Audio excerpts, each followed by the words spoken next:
Everyone, welcome to my YouTube channel Shiksha Diksha. तो चलिए start करते हैं आज की अपनी वीडियो। आज की जो मेरी वीडियो है गाइस वो है बहुत ही खास, बिकॉज इसमें है बहुत ही इंपॉर्टेंट मंथली करंट अफेयर।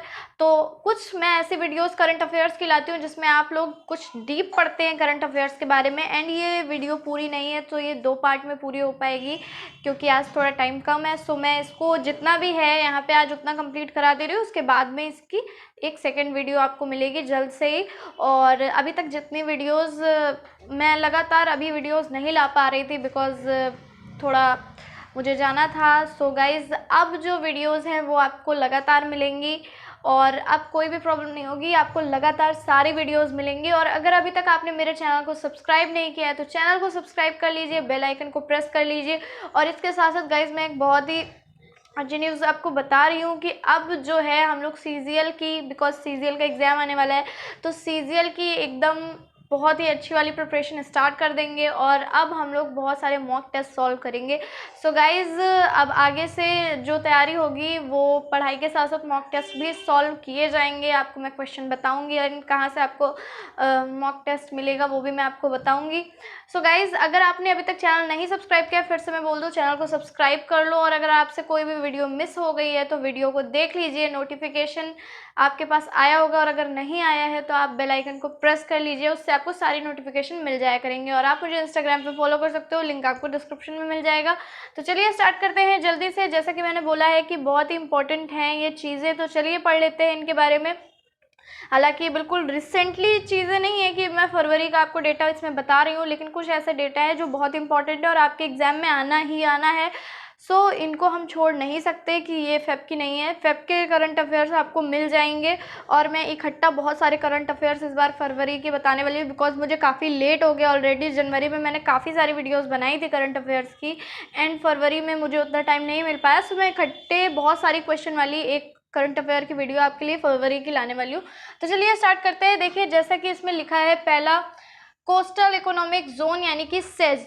तो पहली जो हमारी बात है वो है सेज के बारे में। चलिए सेज के बारे में जानते हैं। सेज का विकास सागर माला परियोजना के तहत किया जा रहा है।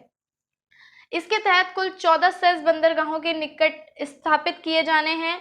जो 14 सेज हैं वो बंदरगाहों के निकट स्थापित किए जाएंगे। इसका उद्देश्य लघु और मध्यम उद्यमों को प्रोत्साहित करना है। इसके द्वारा रोजगार सृजन एवं निर्यात को बढ़ावा दिया जाएगा।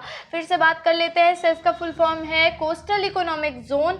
सेज का विकास सागरमाला परियोजना के तहत किया जा रहा है। इसके तहत कुल 14 बंदरगाहों को 14 सेज को बंदरगाहों के निकट स्थापित किया जाएगा। इसका उद्देश्य लघु और मध्यम उद्यमों को प्रोत्साहन करना है। जैसा कि आप जानते हैं, अब सरकार लघु और जो छोटे उद्यमी हैं उनको बहुत प्रोत्साहित कर रही है। इसके लिए बहुत सारी योजनाएं चला रही हैं। उसमें एक उत्पाद वाली योजना भी चली है, एक राज्य एक उत्पाद। तो इस तरीके की बहुत सारी योजनाएं सरकार ने चलाई हैं।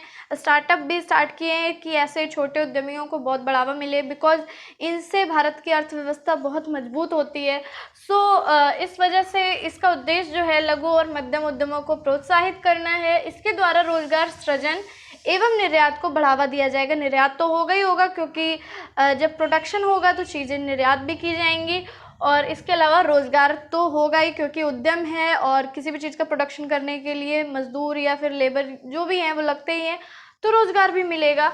चलिए नेक्स्ट देख लेते हैं। सॉइल हेल्थ कार्ड क्या है? ये सॉइल हेल्थ कार्ड, इसके बारे में अच्छे से जान लेते हैं। ये 12 मानकों पर आधारित मृदा स्वास्थ्य कार्ड है। तो जैसा कि आप समझ सकते हो, लिखा ही है सॉइल हेल्थ कार्ड, यानी कि इससे समझ में आ रहा है कि आपकी मिट्टी में कितनी उर्वरकता है, उसमें किस चीज़ की कमी है। आप जानते हैं मिट्टी में बहुत सारे खनिज तत्व होते हैं, बहुत सारी चीज़ें होती हैं। जब इनकी कुछ कमी हो जाती है तो फसल उतनी अच्छी पैदावार नहीं होती है फसल की। फिर हमें कुछ ना कुछ यूज़ करना पड़ता है, लाइक यूरिया और ये बहुत सारी जो खादें हम यूज़ करते हैं उनमें जो केमिकल्स होते हैं वो इसीलिए होते हैं कि वो जो सॉइल को है फर्टाइल कर सके। हालांकि इनका जो एक्सेस यूज़ है वो सॉइल को और ज़्यादा बेकार भी कर देता है, और क्योंकि ये केमिकल होता है तो कहीं ना कहीं नुकसानदायक भी होता है। लेकिन अगर हम बात करें कि कैसे इसका सॉइल के बारे में हम जानें कि वो कितनी स्वस्थ है, क्या है, तो वो सारी चीज़ों के बारे में है। ये एक कार्ड बनेगा जो कि है सॉइल हेल्थ कार्ड। तो ये 12 मानकों पर आधारित मृदा स्वास्थ्य कार्ड। इसमें 12 मानक होंगे जिन जिन के आधार पर तय किया जाएगा कि आपकी मिट्टी की उर्वरकता कैसी है, जो किसानों को उनके मिट्टी के स्वास्थ्य के विषय में जागरूक करेगा। बहुत ही अच्छी बात है, बिकॉज़ बहुत सारे किसान ऐसे हैं जो कि बहुत ज़्यादा नहीं जानते कि उनकी मिट्टी में किस चीज़ की कमी है और उस चीज़ को वो अच्छे से समझ नहीं पाते। तो इसलिए बहुत ही ज़्यादा अच्छी चीज़ रहेगी ये किसानों के लिए। 2017-18 के मध्य 14 करोड़ किसानों को ये उपलब्ध कराया जाएगा। तो ये 2017 और 18 की स्कीम थी कि 14 करोड़ किसानों को ये उपलब्ध कराया जाएगा। अब कितने किसानों को उपलब्ध कराया गया है इसका क्लियर डेटा नहीं है। इसके लिए 9000 प्रयोगशालाएं स्थापित की जाएंगी।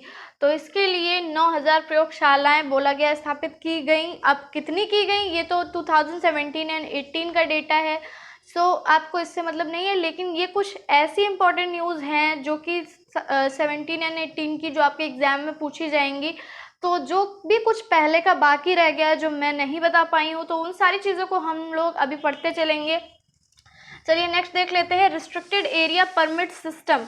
क्या है रिस्ट्रिक्टेड एरिया परमिट सिस्टम, इसके बारे में जान लेते हैं। 1963 का कानून है, यानी कि 1963 का कानून है। क्या होता है रिस्ट्रिक्टेड एरिया परमिट सिस्टम? तो इस पे ये है कि इसके तहत किसी खास स्थान पर विदेशियों को वर्जित किया जाता है, या विदेशियों के लिए वो जगह वर्जित की जाती है। मतलब वर्जित करने का मतलब है कि वो यहाँ पे इतनी जैसे मान लीजिए किसी भी जगह का है तो वो इतनी जगह में एंटर नहीं कर सकते। कोई भी फॉरेनर, कोई भी अदर कंट्री का व्यक्ति अगर वो चाहे तो वहाँ पे नहीं आ सकता है। तो अंडमान निकोबार में इसे पुनः लागू करने पर विचार किया जा रहा है। फिर से देख लेते हैं रिस्ट्रिक्टेड एरिया परमिट सिस्टम।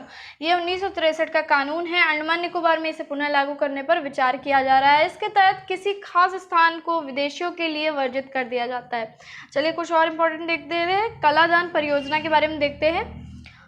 तो कलादान नाम इस वजह से पड़ा है क्योंकि कलादान एक नदी है और इस वजह से इसका नाम कलादान परियोजना पड़ा है। चलिए आगे देखते हैं।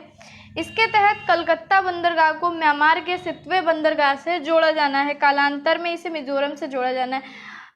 आप जानते हैं रखाइन स्टेट जो है, रखाइन स्टेट में सितवे बंदरगाह जो कि सितवे पे है, और सितवे बंदरगाह इंडिया ने बनाया था 2016 में।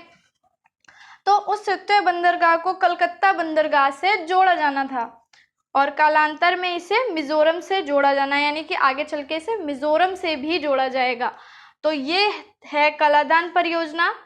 तो कुछ ऐसी इंपॉर्टेंट चीज़ थी जो मैंने बोला कि छूट गई हैं, एंड इसमें अभी और भी बहुत सारी इंपॉर्टेंट चीज़ें हैं जो छूट गई हैं। सो पिछले 2017-18 का भी बहुत कुछ इंपॉर्टेंट डेटा जो छूट गया है वो मैं ऐसे कवर करती रहूँगी। बाकी जो आपको रिसेंटली के वन लाइनर मिल रहे हैं करंट अफेयर्स वो मिलते रहेंगे। इसके आगे मैं आपको और भी बहुत सारी अच्छी अच्छी न्यूज़ देने वाली हूँ कि आपको बहुत सारी चीज़ें हैं जो एक ही जगह से अवेलेबल हो जाएंगी। कैसे क्या, वो सारी चीज़ें मैं आपको बाद में बताऊँगी। फिलहाल आपको ये वीडियो कैसी लगी मुझे कमेंट में ज़रूर बताइएगा। वीडियो को लाइक करना मत भूलिएगा और सबके साथ शेयर कर दीजिएगा। एंड हाँ, बहुत सारे लोग मुझसे कमेंट कर रहे हैं कि मैम प्लीज़ ट्रिक की वीडियो बनाइए, तो जल्दी से मैं बहुत जल्दी आप लोगों के लिए एक ट्रिक की वीडियो लाने वाली हूँ।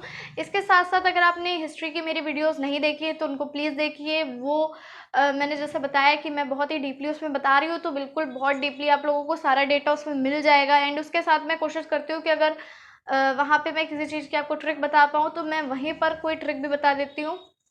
सो गाइज़, अगर अभी तक आपने कोई भी वीडियो मिस की है या अगर आपने अभी तक नहीं देखी है तो आप मेरी हिस्ट्री सेक्शन की सारी वीडियोस देख लीजिए। सो गाइज़, मिलते हैं अपनी नेक्स्ट वीडियो में। तब तक के लिए पढ़ते रहिए, सीखते रहिए शिक्षा दीक्षा के साथ।